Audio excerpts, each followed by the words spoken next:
Salut les gars, le Erevo est fini, le Erevo 1, bien sûr que vous avez vu arriver de maths.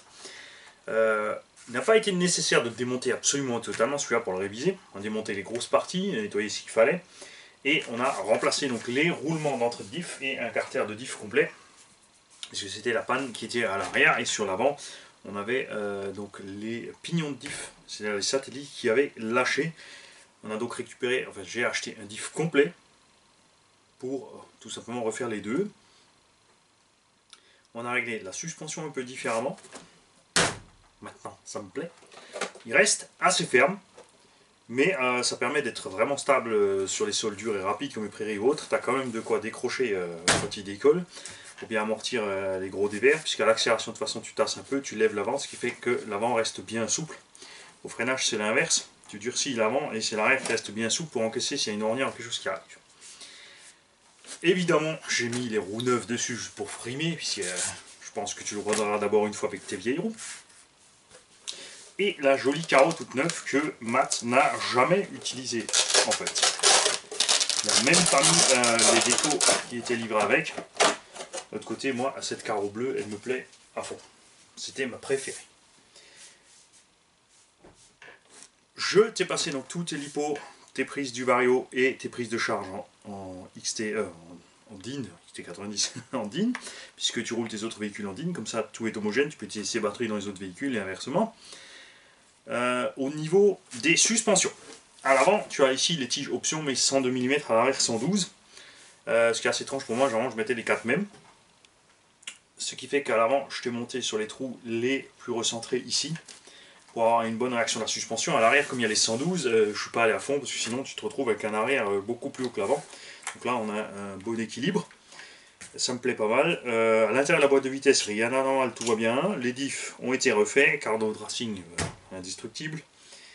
Je t'ai passé donc, comme il y avait déjà un bras RPM d'un côté, je t'ai passé le bras RPM de l'autre côté aussi. Comme ça tu as l'avant en RPM, l'arrière en origine. Suffit large, généralement c'est sur les chocs, c'est sur les inférieurs avant que tu pètes et pas autre chose. Je t'ai laissé tout essoufflé en place, même si, enfin, faut dire ce qu'il y a, ça sert pas à grand chose. Il y a plein de véhicules qui ont des trains à rotule qui n'ont pas de soufflet. Traxas, bon, ils ont voulu faire un peu dans le détail, ils ont mis des soufflets. Sur les fusées d'origine, ça va, puisque tu as un petit support où le soufflet va dessus, plus la petite clampe. Quand tu mets des pièces options comme ici, en alu, en fait, le soufflet glisse facilement de la rotule et jamais vraiment dessus. C'est pas grave, ça protège quand même pas mal de la poussière et ça fait son taf.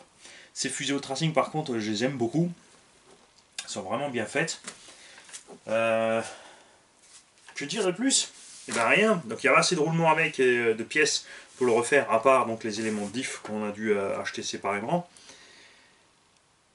Quand tu récupères la machine, bien sûr, mets voir tes lipos en charge d'abord une fois, avant d'aller rouler, hein, que tu es sûr qu'elles sont bien chargées, bien équilibrées. Et l'autre chose qu'il y a, tac. Donc tu n'as pas de bouton on-off, hein, ne cherche pas, tu branches, ça s'allume, tu débranches, ça s'éteint. Parce que ce bouton on-off sur ces Vario était un gros problème. Voilà. Cet engin a le TSM. Tu vois, dès que tu accélères une fois, il est actif, il fonctionne. Et comme Matt avait déprogrammé le bouton du TSM pour lui mettre une autre fonction, ce qui se passe quant à ça, c'est que ton TSM, si tu ne l'as pas désactivé avant, il reste actif en permanence. Donc là, le bouton, lui, était sur le dual rate de la direction, ce qui fait que le TSM, lui, fonctionne toujours, mais le dual rate, lui, ralentit la réaction de la direction. Ce qui fait que quand tu lâches les gaz et le TSM est en train de corriger, la voiture faisait une grande courbe et continuait son chemin avant que le dual rate ne lâche tout et que la direction revienne. Donc là, je t'ai programmé dessus l'expo de la direction, c'est-à-dire que là, tu tournes à fond, et si tu le diminues, ben, tu tournes plus.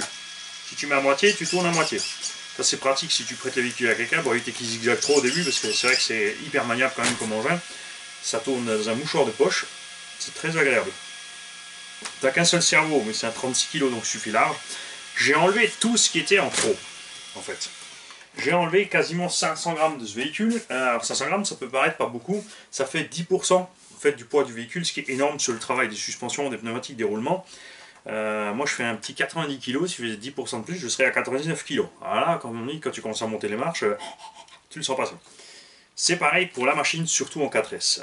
On était en pignon de 19, je t'ai redescendu l'étagement à normal, donc à 18,65. suffira large pour t'habituer à la machine. Et si tu veux passer en 6S, tu n'as rien à faire sur l'étagement, tu passes tes 6, ça passera sans problème. Tu as ici encore un vrai moteur Castel 40 de 74 dessus. Puis voilà. Évidemment, je vais remballer tout ça. Alors, je ne sais pas comment il a fait pour rentrer tout ça dans le carton d'origine. Je vais essayer de refaire pareil. Et au pire, sinon, je te ferai un carton un peu plus gros. Mais là, voilà. L'emballage, il n'y avait plus à mimer dans le carton. Et puis sinon, c'est tout. J'attends donc de tes nouvelles quand tu auras récupéré le véhicule. Si tu es satisfait, évidemment, ou non. Les vidéos que je fais là quand je finis les véhicules, ou quand je fais du véhicule neuf et que je diffuse la vidéo, elle est publique pour une raison très simple. La transparence. Comme ça, tout le monde peut mettre son grain de sel, dire ouais, moi j'aurais fait ci, moi j'aurais fait ça, et le possesseur du véhicule peut aussi dire voilà, t'as fait du bon boulot, non, ça me plaît pas trop, ça me convient pas, ou bah tout connement, t'as oublié des vis, t'as pas serré ci, voilà. T'as remonté un truc à l'envers, parce que ça peut arriver aussi, évidemment. Oui, je vais te l'envoyer, bah oui, je joue avec parce que je veux le garder. J'aime toujours autant ce Erebo 1. Il est toujours largement dépassé par la concurrence maintenant, mais ça reste une chouette machine.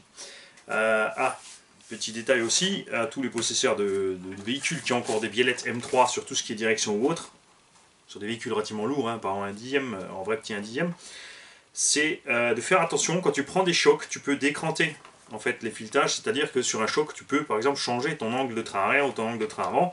Pareil, si tu prends un choc à l'inverse où tu vas arracher, ça peut te poser la même chose, ça va sortir le filetage, donc changer ton angle. Et donc nécessaire sur ces petites machines, après chaque run, de vite corriger ces angles de train. Quand tu as pris un paquet de gamelles, au début ça va, parce que tu fais un peu gaffe. Mais une fois que tu commences à envoyer voler dans tous les sens, tu as vite fait de devoir régler tes petits trains, etc. Tu as évidemment tous les éléments que j'ai démontés, T-bone et l'alu que je trouvais un trop à l'intérieur du carton, tu pourras rajouter au fur et à mesure.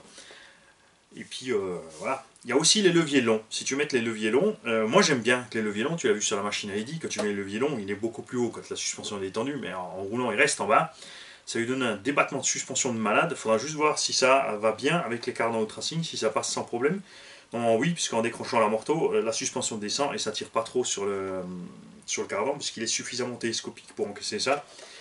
L'avantage de cet énorme débattement de suspension, c'est si tu es sur une piste de cross avec des grosses ornières ou un champ labouré ou autre, il passera vraiment tranquille. Dans cette config là, par contre, il sera vraiment plus à l'aise sur prairie, skatepark ou autre. Même si je vous déconseille toujours encore les mecs, les skateparks. Sauf si vous allez sur un skatepark et vous faites bien doucement de passer d'un bout de rampe à l'autre bout de rampe et de ne pas s'essayer à faire des doubles et des triples et des quadruples flips ou d'essayer d'emmancher les bulkheads dans une petite marche ou dans une rambarde de sécurité, c'est clair. Salut à tous et à bientôt.